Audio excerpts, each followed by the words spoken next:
¿Cómo está, señor Paiva? Muchas gracias por acompañarnos. Y nos quedamos en la conversación de la otra vez sobre el tema de las evaluaciones, así que vamos directamente para que nos dé mayores detalles de cómo sería, ¿no?, el tema de las evaluaciones de entrar en rigor este proyecto de la ley de reforma magisterial. Veamos en la pantalla precisamente a ver si es que tenemos ya ese... Ahí está. Ahí está. La vez pasada, efectivamente, señalamos que en el proyecto de ley hay 4 tipos de evaluaciones. Ajá. Ya habíamos hablado de la primera, que es para el profesor nuevo que recién ingresa a la carrera como profesor nombrado. Perfecto. La segunda también hablamos cuando un profesor que ya está nombrado decide concursar para asumir un cargo de responsabilidad administrativa más alta. Es decir, ya no solamente quiere ser docente de aula, sino que podría ser director, coordinador tal vez, ¿no? Así es. Inclusive cargos como director de UGEL, director de gestión pedagógica de UGEL, y un cargo que es muy común en las UGELs y direcciones regionales, especialista en educación. Todos esos son cargos, pero para acceder a cargos, como dice el proyecto, hay que concursar y hay que desempeñar ese cargo con eficiencia, y por eso aquí se plantea que usted asume el cargo, pero no lo asume eternamente, sino que máximo lo asume por 3 años. Y a los 3 años se le evalúa, pero en la función.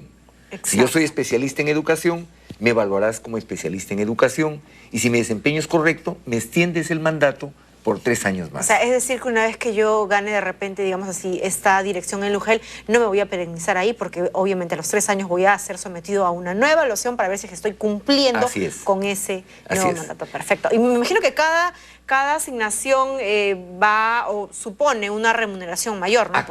Por cada designación. Cuando usted asume un cargo de responsabilidad, entonces, adicionalmente a su remuneración principal, que va a ser la RIN, que explicaremos más adelante, usted recibe lo que se llama una asignación por el cargo que desempeña. Perfecto. Mientras lo desempeñe, cuando usted, por A o B, ya deje de ser director de UGEL, vuelve a ser el profesor y pierde la asignación del cargo. Es decir, si al cabo de los 3 años de repente yo no paso esta evaluación como director, regreso a ser docente. Así es. Y obviamente mi remuneración pues tiene que sufrir el obvio recorte, ¿no? Así es. Ah, perfecto. Entonces después seguíamos con una evaluación siempre pedida por los maestros y que no se ha cumplido a lo largo de cerca de 30 años, que es la evaluación del ascenso de nivel. Le explico. A ver. Tal vez lo más dinámico de una carrera es que uno que esté en la carrera pase de un nivel a otro nivel, a otro nivel. Esa es la carrera, pues. Exacto. ¿Cierto? Es el Hago reto, carrera, el mérito. Exacto. ¿Qué ha pasado a lo largo de los años? Mire que ese es un problema hasta ahorita. En la ley del profesorado, que hay 5 niveles, la ley dice, usted pasa del primero al segundo automáticamente al cumplir 5 años. Sin evaluación previa. Sin evaluación, así dice la ley. Y después del segundo al tercero, del tercero al cuarto y del cuarto al quinto, con evaluación. ¿Cuál ha sido la actitud de los gobiernos? Que efectivamente los profesores han pasado del primero al segundo y nunca más ha habido concurso nacional para pasar a los siguientes niveles. ¿Cuál es la situación actual de los maestros? Saque su porcentaje. De los 195,000 maestros en la ley del profesorado, 117,000 están en el segundo nivel. Es decir, que ningún gobierno se preocupó antes de hacer una nueva evaluación para que sus maestros puedan subir en escalas. No ha habido carrera. Eso es una desía total, entonces no ha querido incrementarse las remuneraciones ni que mejoren como Así es, el gobierno ha incumplido con una ley de carrera que obligaba a hacer evaluaciones para que esa carrera funcione. Y entonces hoy día cuando usted ve a maestros indignados, muchos de ellos, usted si le pregunta, ¿de qué nivel magisterial es? La mayoría le va a decir, soy del segundo nivel. Pero estamos hablando del año 84 que arranca la carrera de la ley del profesorado. Estamos en el 2012. Más bien, en este momento, este proyecto de ley pretende, digamos, descongelar los niveles, mover los niveles, para que el profesor realmente sienta que hace una carrera. Por lo tanto, ahí lo que se plantea es una evaluación de ascenso por concurso público cada 3 años, y esa evaluación de ascenso tienen derecho todos los profesores. Esa evaluación, bueno, si la ley se cumple, recién vamos a ver que profesores comienzan a moverse en la carrera, a hacer carrera. Eso es lo que no hay actualmente. Yo me imagino que también eso va a ser un poco difícil para aquellos maestros que recién van a poder someterse a este tipo de evaluaciones, ¿no? Imaginemos, usted me dice que es desde el año 84, ¿cuántos maestros desmotivados hay por el hecho de que jamás ni siquiera les pretendieron tomar una evaluación? Y segundo, es una desidia total, ¿no? Por eso es que cuando usted entrevista a un profesor, a una profesora de aula, nota su rostro de indignación y también de pena y le dice, tengo 20 años, 25 años y estoy en el segundo nivel. La pregunta que tenemos que hacerle históricamente es, ¿y usted por qué está en el segundo nivel? ¿Cierto? Claro. Tiene que deberse a algún fenómeno histórico. Y el fenómeno histórico es el incumplimiento de la ley por parte de los gobiernos que siempre han hecho leyes, pero que no las han cumplido. Eso tiene que cambiar si queremos respetar, en este caso, al profesor. Exacto. Y hay la última evaluación que está ahí, evaluación del desempeño laboral. Que incluso era uno de los principales pedidos y cuestionamientos y que se le hacía, pues, ¿no? Que se le hace a la carrera pública magisterial, ¿no? Exacto. Mire, esa evaluación no es que en la ley del profesorado no diga que haya que hacer evaluaciones, lo dice. ¿Cuándo? ¿Cuándo lo van a hacer? Ese es el problema, que lo dejaron en stand-by, pero ahora letra muerta. Exacto, pero ahora lo que se plantea es, tomando un planteamiento de la ley de carrera pública, primero que sea la evaluación obligatoria. Perfecto. Mientras todas las otras son voluntarias, esta es obligatoria y es cada 3 años. Y sobre esta evaluación hay polémica, lógicamente. ¿Por qué? Por un lado hay algunos que dicen, bueno, evalúalo y si sale mal, según el proyecto, usted le da 2 años de capacitación. Primero 1 año de capacitación del ministerio, lo vuelve a evaluar. Si no aprueba, le da otro año de capacitación, lo vuelve a evaluar y si ya no aprueba, lo cesa. ¿Lo cesa en qué? ¿En docencia? No, lo cesa en el servicio, según el proyecto. Ya. O sea, pasa usted a ser un profesor cesante, cobra su compensatoria por tiempo de servicios, cobra su pensión y se retira del servicio. Eso dice el proyecto, que después de 3 evaluaciones... Con su previa capacitación. Claro, primero, si yo desapruebo esa evaluación, el ministerio se compromete a capacitarlo 1 año, a evaluarlo. Si desaprueba, un segundo año, a evaluarlo. Sobre esa evaluación hay, lógicamente, controversia. Por ejemplo, el SUTEP, en su proyecto, plantea exactamente lo que está ahí. Lo único que cambia es que, según ellos, si el profesor, después de esas 1, 2, 3 posibilidades, no aprueba la evaluación de desempeño, dice ese proyecto, pasaría a un trabajo administrativo, pero no lo cesarían. Esa es una posición. Pero expertos como León Trattenberg, por ejemplo, más bien ellos dicen que si a usted le evalúan y, hombre, ¿para qué 1 y 2 capacitaciones? Es mucho, más bien mucho tiempo tendría un alumno, un profesor ineficiente. Entonces ellos plantean más bien, es demasiado darle 2 oportunidades de capacitación y sus evaluaciones, porque el alumno es el que se afecta con un profesor que su tarea en el aula no la desarrolla de manera eficiente. No, y al final ese es el kit del ser docente, pues, ¿no? De nada nos sirve tener el conocimiento si es que no tengo la eficiencia de hacérselo entender a mis alumnos. O sea, ¿cuál es la gracia? Entonces, así es, y mire, y esta evaluación del desempeño laboral, la idea del proyecto es hacerla donde el docente hace su tarea, en el aula. Claro. ¿Dónde se nota el docente en plena actividad?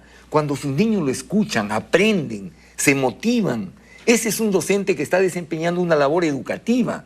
Ahí tiene que hacerse la evaluación. No la evaluación de lápiz y papel, sino la evaluación en el terreno. Así está planteada en el proyecto. Ahora, señor Paiva, a mí me resulta bastante, no sé, medio ilógico el hecho, esta propuesta de que el maestro, luego de que sea capacitado 2 veces y en la evaluación salga como que descalificado para enseñar, ¿no? Tenga que hacer un trabajo de administración. Entonces, ¿para qué estudió la carrera de la docencia? No lo entiendo. Es que, lógicamente, ese es nuestro cuestionamiento también. O sea, si usted se formó para profesor, para docente, es porque usted quiere influenciar en el aprendizaje de sus niños, de sus jóvenes.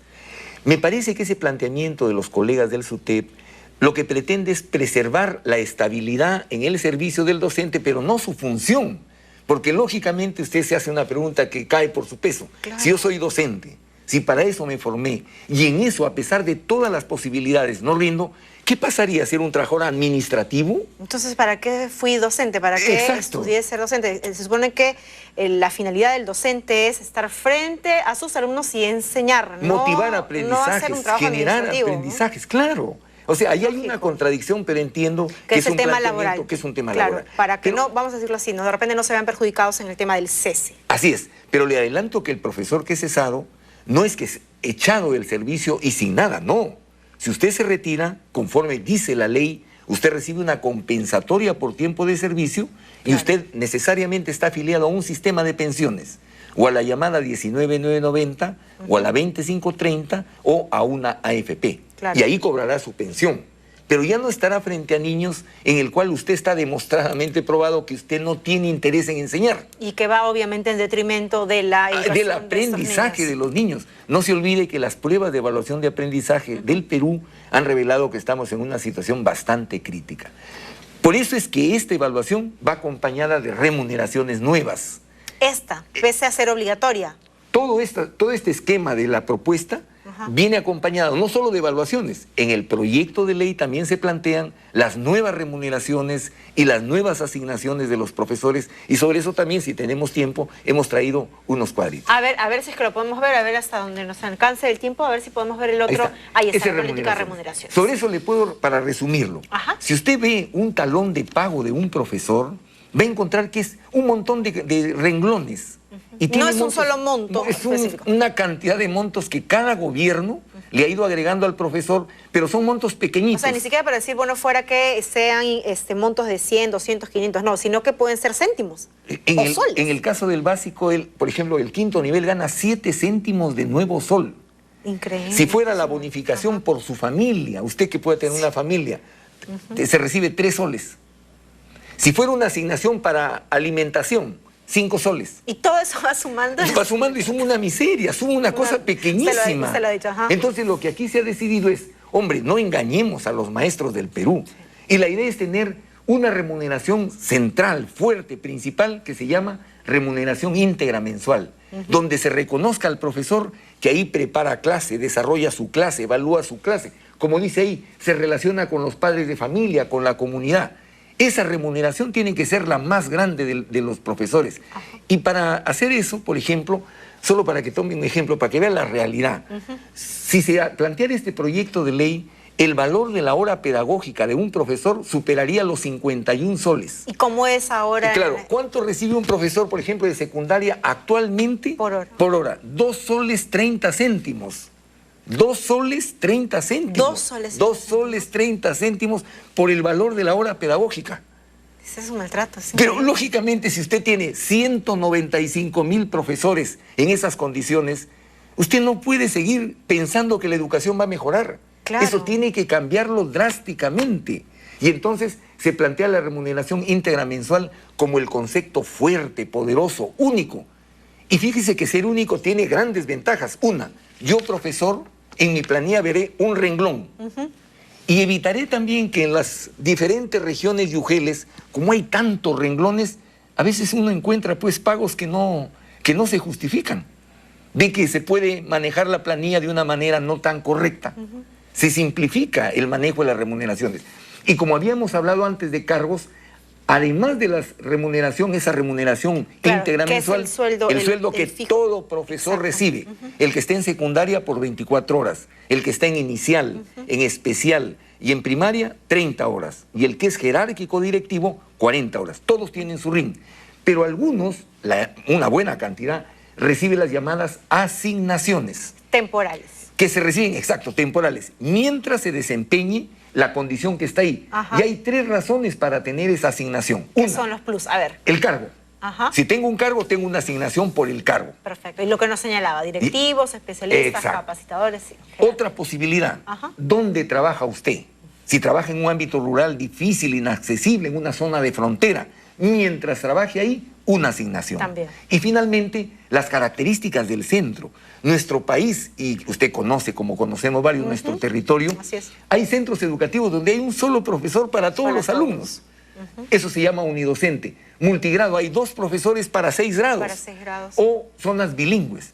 Mientras usted trabaje ahí, también tendrá derecho a que se le den asignaciones, siempre asignaciones adicionales a ese gran monto, al RIM. Ahora, esto obviamente va a permitir pues, que el maestro pueda tener su boleta no solamente más ordenada, sino que se especifique muy bien por qué es que se está percibiendo tal cosa. Y si es que yo cambio, de repente, dicto en Lima, me voy a provincias, va a ser mucho más ordenado el hecho de que yo pueda ver mi sueldo. No se va a confundir. No, es muy sencillo.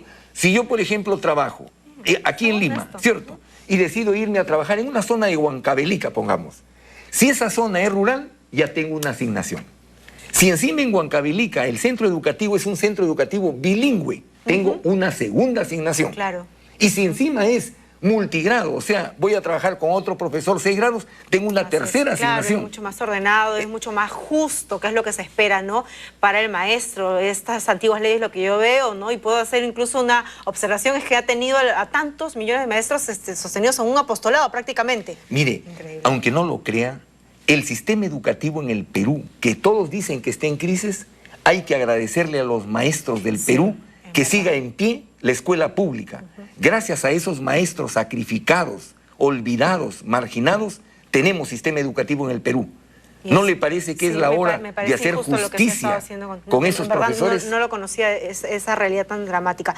Señor Paiva, seguimos conversando la próxima semana. ¿Ya? Está muy interesante conocer los alcances de este proyecto de ley que en verdad se espera, ¿no? Dar justicia, ¿no? a tantos profesionales que se formaron tantos años en escuela y que pues es pilar básico del desarrollo de nuestro país. Y solamente quería decirle que ahora, como se está discutiendo en el Congreso, nuestra invocación es a que los congresistas estudien este proyecto y lo mejoren, pensando en los maestros del Perú y en los niños del Perú.